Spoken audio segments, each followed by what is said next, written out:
भारताच्या ब्रह्मोस क्षेपणास्त्राच्या नुकसानीची पाकिस्ताननं खोटी बातमी पसरवली। J-17 कडून ब्रह्मोसचं कोणतंही नुकसान नाही, तर S-400 ला नष्ट केल्याचा पाककडून खोटा प्रचार। कर्नल सोफिया कुरेशी यांची माहिती। भारतानं पाकिस्तानचे 11 एअरबेस उडवले। पाकिस्तानच्या कर्दू, जकोकाबाद आणि गुलारी एअरबेसचं प्रचंड नुकसान। विंग कमांडर व्योमिका सिंग यांची माहिती। जम्मू काश्मीरचे मुख्यमंत्री ओमर अब्दुल्ला यांच्याकडून युद्धविरामाचं स्वागत। युद्धविराम 2 दिवस आधी झाला असतं तर अनेक जीव वाचले असते।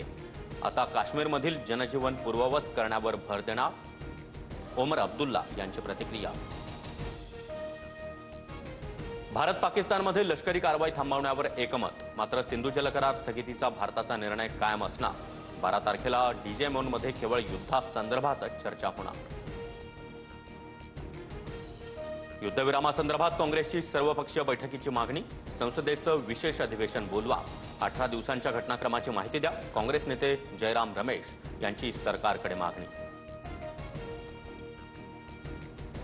IPL सुरू करण्यासंदर्भात BCCI उद्या निर्णय घेण्याची शक्यता। भारत पाकिस्तान तणावामुळे IPL एका आठवड्यासाठी स्थगित करण्यात आलं होतं।